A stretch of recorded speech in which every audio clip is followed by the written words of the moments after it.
Serial ये रिश्ता क्या कहलाता है में रोहित दादिसा और विद्या को गले से लगाता हुआ नजर आएगा। वेल दोस्तों, हम आपको बता दें कि रोहित एक बार फिर से सीरियल में आने वाला है। रोहित का रोल आपको एक बार फिर से सीरियल में देखने को मिलेगा। रोहित घर वापस आता है और इतने दिनों बाद अपनी दादिसा और मासा को आंखों के सामने देखकर गले से लगा लेता है।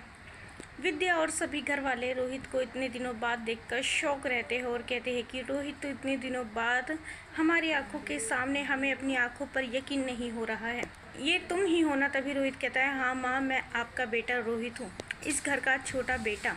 तभी दादीसा कहती है कि रोहित तो इतने दिनों से कहाँ था, हमने तुम्हें कहाँ कहाँ नहीं ढूंढा, तुम जानते भी नहीं हो हमारा तुम्हारे बिना क्या हाल था।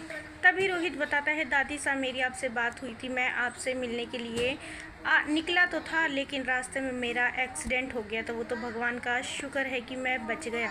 बस मेरी याददाश्त चली गई थी, जैसे ही मेरी याददाश्त वापस आई मैं तुरंत अपने घर लौट आया। तभी अरमान कहता है कि चलो जो कुछ भी हुआ सो हुआ, लेकिन रोहित अब तू कहीं नहीं जाएगा, हमसे वादा कर, तू हमारे साथ हमारे घर में ही रहेगा। रोहित कहता है, हाँ भैया, मैं अब आप लोगों के बिना नहीं रह सकता, बहुत दिनों से मैं अपने परिवार से, आप लोगों से दूर था, लेकिन अब मैं आ गया हूँ तो मैं आप सभी लोगों को, अपने परिवार को, अपने घर को छोड़कर कहीं भी नहीं जाऊँगा। वहीं अभीरा भी कहती है कि रोहित तुम्हारे आने की मुझे भी बेहद खुशी है। तभी रोहित रूही के बारे में पूछता है और कहता है कि रूही कहाँ पर है। अरमान बताता है कि रूही अपने परनाना के घर पर रहती है, तुम्हारे जाने के बाद रूही ने तो होश ही खो दिया था, बड़ी मुश्किल से उसने होश संभाला था, फिर वो अपने परनाना के घर पर चली गई।